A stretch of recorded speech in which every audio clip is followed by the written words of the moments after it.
Hello, welcome back. Got a bunch of assassinations again. And then we had 2 of our thrones attacked. We also declared a new prophet. Let's check out the thrones first of all. Ard was attacked by JBL, the maker of ruins. Yeah, this guy is really terrifying. We do have our 3 geared tyrants though. We run up in front. Are instantly killed. Just one left. He is also instantly killed. Yeah, Scabale is kind of tough.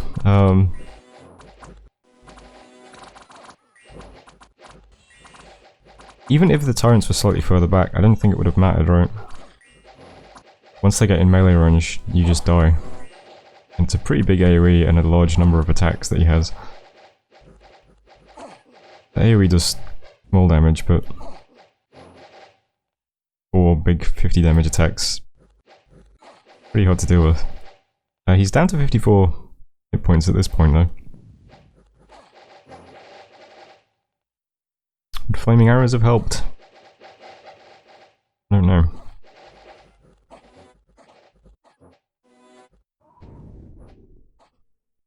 Well, 54. Can't hit him at this point.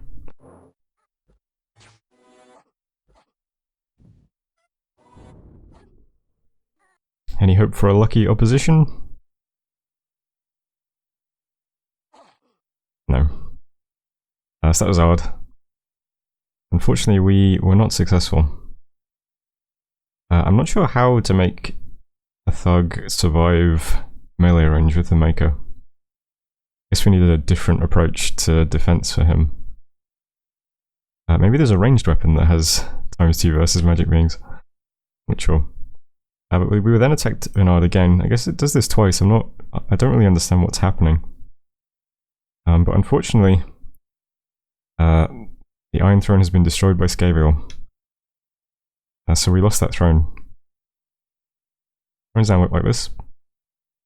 We're tied on 6 points with Nabar, and 8 points are needed for Cataclysm. So if any other throne gets eaten, I think I win because I have more Dominion than Nabar. If Nabar's throne gets eaten, I think I definitely win because then I'll have the most points and it'll only require 6. And if my throne gets eaten, I lose. I think that's how things stand now. Spoilers, we also got attacked in Scales Hope Waste, but guess what? This was nothing. This was pathetic. I also figured out what the white color was because this guy starts white. Oh, whoa. This guy starts with his white status, so I was looking through, he has 0 defense, so I clicked it, and it says that he's petrified. I have no idea why he's petrified. I don't know why he's petrified on turn 1. I don't know why he just remains petrified for ages. I don't know why petrified doesn't have an icon. I'm very confused. But we run up and hit him for 115 damage and he dies immediately. That was a good defense. Other one not so good. There's a battle in Pavonia as Navarre took his throne back. He just threw some units at it though. So please Scabale hit Pavonia next. We also took control of some provinces over here that were empty. Why not? This one's 7 income, this one's 2 income, pretty good. I'm going to try and hit Thingwoods next as well because it looks like this might be empty too. It might just be some long dead units. But why not? And then we also got attacked some more by Uruk. Most of these are just enchanted forest stuff. But over in Ripewoods, he is actually sending a thug at us. Who has Frostband, Armor of Knights, Ring of Water Breathing, and a bottle. I assume this guy emerged from a lake. Looks like he spends 3 turns buffing up. Randomly does an Ice Strike, and then moves into melee. That's worth bearing in mind. It's in Ripewoods. It's over here. Events in Barnkish, we got Less Unrest. In German we got 100 gold. Silverwood's got some misfortune, and Barmy got some unrest.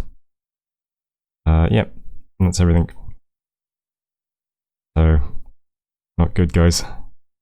That's the first kind of, it's the first throne defense that we've lost against horrors. Corbeau is very, very tough. I'm not really sure what to change to face him. But so for now the plan is still just the same. All the thrones are just being defended in the same way. I'm prioritizing elementals a bit because they might survive longer because of the shape changing, but I'm not sure if that's true anymore. I think damage carries over between shapes in Dominion 5, doesn't it? Yeah, so I'm not really sure what to do. I am going to try and defend against this thug though, because I do remember looking at the temples and seeing us on Dominion strength 12, and we're now on 11, so I think losing the temple in this province put us down to 11. So I don't want to lose any more temples. I want to actually build another temple to get us back up to 12. So this thug is now threatening this temple, so I'm going to try and defend with some stuff that's here. There is actually an adept nearby. I think maybe this adept managed to escape Ard. Can't see any other commanders anywhere. So I guess he's the only survivor.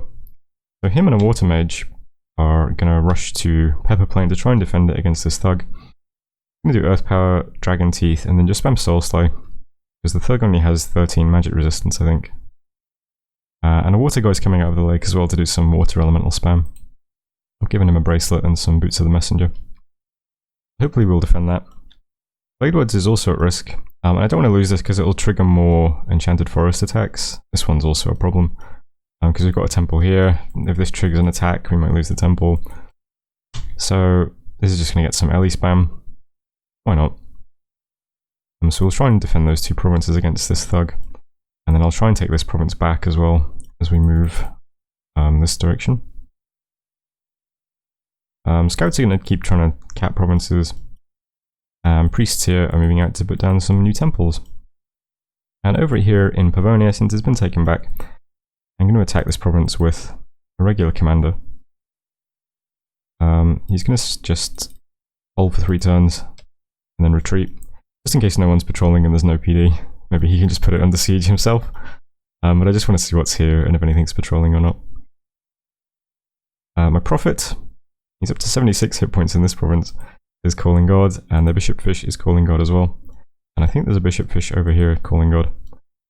So maybe we'll get our God back to passively spread dominion and give us our bless back. Hopefully that gets called back soon.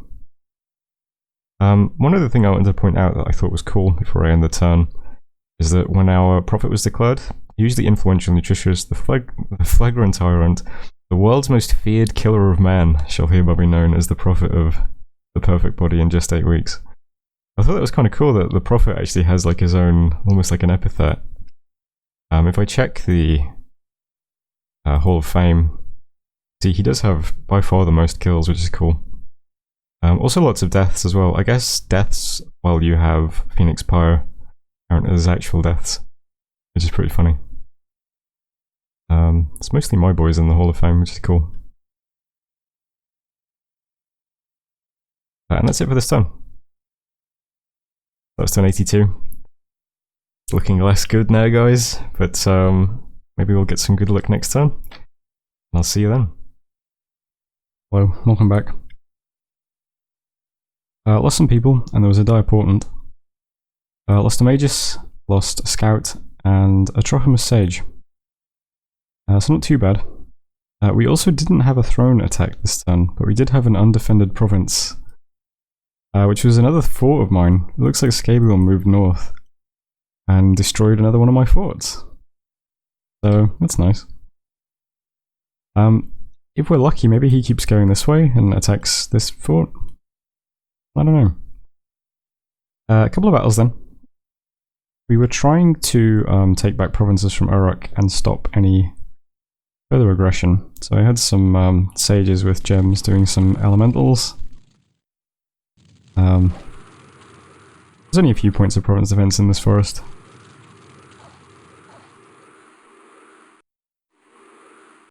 That goes fine. We then also scouted Pavonia. This is me throwing my commander at Nabar's throne. Looks like there's a big patrolling force here now. Lots of stuff here, and lots of very powerful stuff. But nothing we haven't seen already. We didn't manage to kill much of it when we hit it. Most of the commanders and stuff just retreated. A lot of them are back now. 226 units. A bit tough. We also had a battle in Pepper Plain. This was Urik's little thug. He walked into the couple of mages that I had. So they do some spells. But eventually one of them casts Soul Slay. And that's that. So that's the end of Urik's thug. And his Armour of Knights. Then Skabiel took our province. There was a battle in Carrion. This is me trying to take a province with my scout. I thought it might be empty, unfortunately. Looks like Urik cast Call of the Wilds on it, just as I went to take it. Because it's over here. I think he cast Call of the Wilds to take it for free, in the same way that I'm attacking it with a scout for free. And lastly there was Glade Woods. This was an enchanted forest attack. But we still had the mages here. And only the mages. So it's a similar sort of story, where we drop some elementals.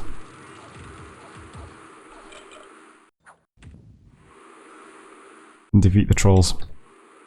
But all good stuff. You can see we've got these two provinces locked down. I'm going to try and take Right Woods next, and then I'm going to move down to try and take Wisespring Grove sometime. Events: minus unrushed in Bankish, magic in Bergamon, 10 astral pearls in the Storms, 5 gem and an astral pearl in Trizia, and 3 dominion in Kratos. Worldwide event: the stars are right for constructions, and still horror stuff. Yeah, we get the Ironwood Forest message twice. Same weird stuff. A Dire Portent then, yeah, Calum cast some sort of spell. Unfortunately, it looks like it didn't take, so I assume that he cast it and then was immediately eaten by horrors. So nice try, I guess. I'm not sure what spell this is exactly. Something about the 4 winds. I really don't know, I'm not sure what one that is. But it was cast and now it's gone. This turn's pretty simple, because there's not much left to do. First of all, I'm just going to YOLO attack into Pavonia. We don't really have anything left. We do have 3 geared torrents. 2 of them are twice spawned, right? Yeah. They should just come back from the dead if they get killed. My prophet, however, is not twice spawned. He's up to 76 hit points. We didn't gain any more Dominion, unfortunately. So he's just on 1 candle's worth of health. Yeah. I don't know if we can possibly defeat this army, but maybe we can kill some units and maybe just make a few things rare. Anything to just weaken the army that's defending the throne. But I don't think it's going to go quite as well as the last time, if I'm honest. But we'll try. I'm bringing along the mages as well. They're probably not going to be able to do much. I'm going to try casting Rain of Stones on turn 2. This continually targets the battlefield with 5 points of mundane blunt damage. I'm not sure if that'll be useful, but it might interrupt some mages who are casting and don't have helmets. I think what's more likely to happen though is it goes off, if it goes off at all, it lasts like 1 turn and then this mage dies, and then that's the end of it. Because it's a battlefield enchantment. So it'll be gone once the mage dies, unfortunately. Other than that, I'm just going to try and buff these guys. I've changed their items and their script slightly. Hugely Influential now has a horned helmet instead of a horror helmet, so that he has 2 attacks. So now everyone has 2 attacks. I gave Lord of Protein Powder a Thunder Whip instead of a Rat Tail, for the lightning resist mostly. They now cast Resist Lightning to try and help give them a little bit of lightning resistance. This is instead of Stone Skin, so they're going to lose some protection doing this. But then hopefully some of these casts of Marble Warriors and Lightning Resistance go off, which will give them additional protection they would have gotten from Stone Skin, and then maybe some more Lightning Resistance as well. If these scripts get all the way to the end, which they won't, but if they do, we'll then start casting some Sow Dragon's Teeth, do some Body Ethereal and some Luck. I think at that point they might be out of range though, because some of these spells would be... This is 125 cast time, so I think they might have been... They might have walked forwards at that point. But we'll give it a shot. I just want to disrupt. That's all I can really do. Here's a new tyrant. Gonna help patrol this throne. Here's another bishop fish being summoned, and this one is calling God still. And that's it. Still just patrolling on my thrones. And nothing else has really changed. I've got 2 little items ready for another tyrant in the treasury. And I could actually give some of those boosters to an astral mage. But that's that. So I think these turns are going to get shorter and shorter. That was turn 83, thanks for watching. I'll see you next time. Hello, welcome back. You can probably see from the message log, something happened this turn. So there's not really much point watching anything except Pavonia. Pavonia we attacked into Nabar's throne, see if we could disrupt this army. Turns out we could not. We get... I guess this is petrified then, right? Because... yeah.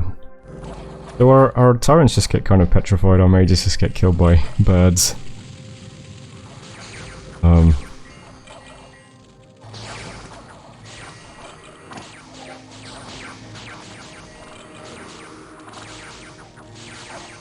Not the most impactful performance from the boys.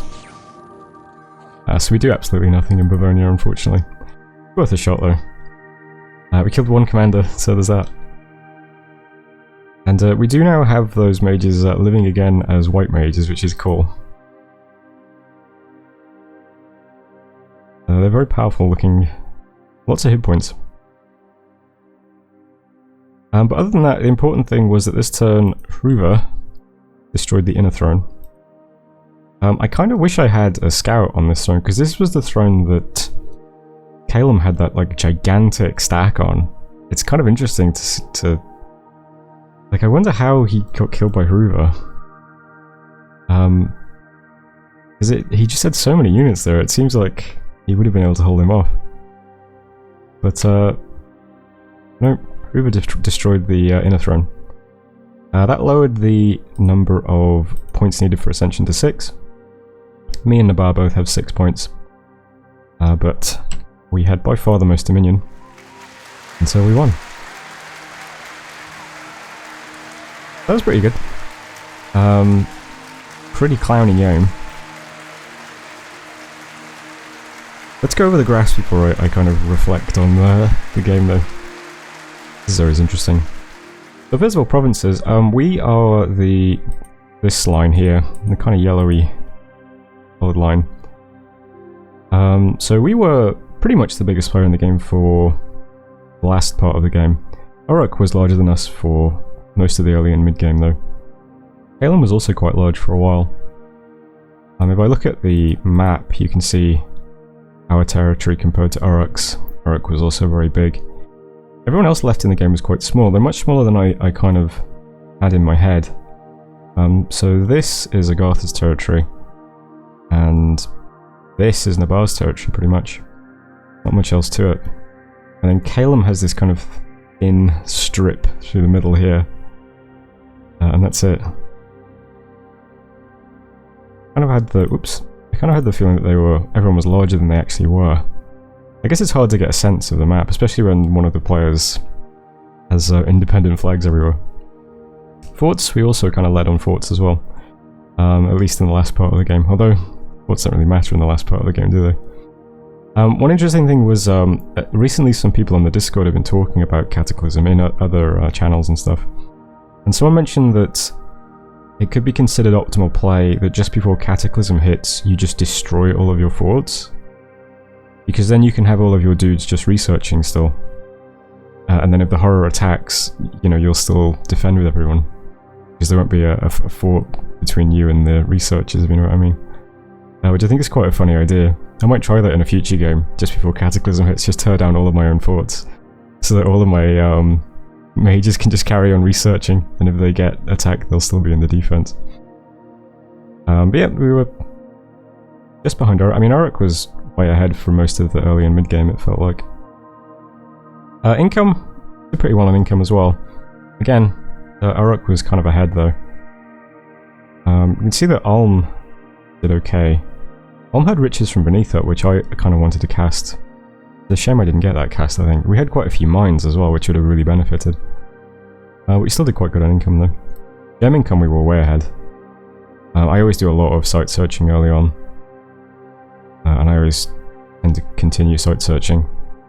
But of course, ultimately, gem income is just a function of how many provinces you have. And so, if you have the most provinces, it's likely that you're going to have the most gem income as well. Even so, it's interesting that we were so much further ahead than some other people. Research, this is always a funny one. So that's me, second from last on research. You know, no research, no globals, all muscle. That's the motto that I subscribe to. I always tend to be behind on research because I like bringing out mages quite early, and I like having lots and lots of mages with my army. It hasn't hurt me too much in games.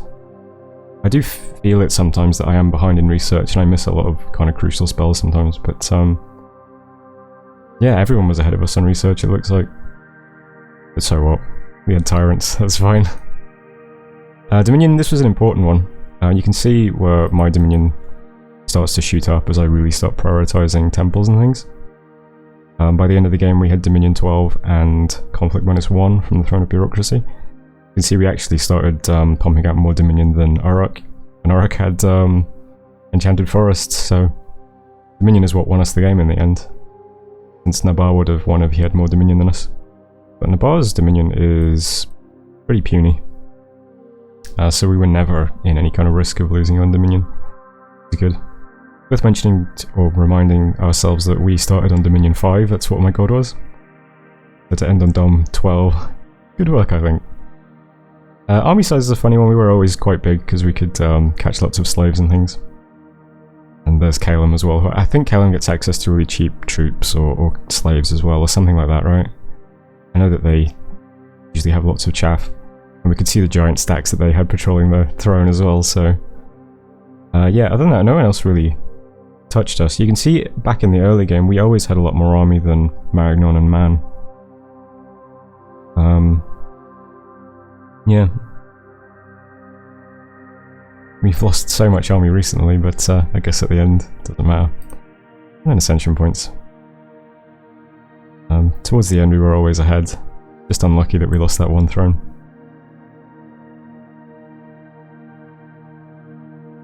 Yeah. So that was Cryolite. Interesting game. It feels like I spent like the first half of the game just kind of stepping on rakes. And constantly slipping up. Our expansion was kind of strange, because we had to go through all these weird choke points and stuff. We had like mostly wastelands and forests and swamps and stuff. I remember we lost some tyrants trying to expand into the lakes, which was funny. We earthquaked our own army in Marignon, also pretty good. Diseased our own mages in Man's Cap, when we were trying to take Man. Yeah, pretty clanny game. We did snag this throne really early though, off Fisha, when they were getting attacked by like 4 players. Pretty smart. And taking this throne to Bureaucracy, which gave us the conflict bonus, was pretty good as well. Not much else to say other than that. Phlegra is a pretty fun nation though. I really like Tyrants. I think Phlegra and Tyrants are probably my favourite. Yeah, I think they're my favourite commander in the game. They're really, really fun. They're very powerful, you can do lots of stuff with them. They're really great spellcasters, and then they're really great thugs as well. And then they can raise armies for you. Pretty cool. There's some stuff I didn't get to play around with, which maybe I should have. It's very strange that I never got to cast a single global. There were a few I kind of wanted, but... towards the end I was actually trying to get research into thaumaturgy, or that Gigantomachia, however you pronounce that, because it gives you an additional 3 conflict bonus, which I thought might have been useful, but we were nowhere near it, unfortunately. Mr. Body Oil could have cast that with some boosters. Yeah, so that brings the game to a close. I might briefly go through the Discord, see if there's anything interesting people are talking about. Put it up on the screen. But other than that, that's the end of the game. So thanks very much for watching, guys. What was this, turn 85 or something it ended on? This was a very, very long game. It was the fastest game that I've been in, because this game was on a 24-hour timer for the whole duration. Usually by like the mid-game, the timer gets set to like 52 hours or something, but this one was just a one-day timer for the whole way through. So we've kind of whipped through this game. If you have watched this far and you have enjoyed the series, I'll just mention once that I've got a Patreon, and there's a link to it in the description. So if you would like to support me in the channel and get more videos like this, do consider it. And thank you to those people who are already Patreoning me. And I guess that's it. So thanks for watching, guys. And I'll see you in the next game, whenever it might be.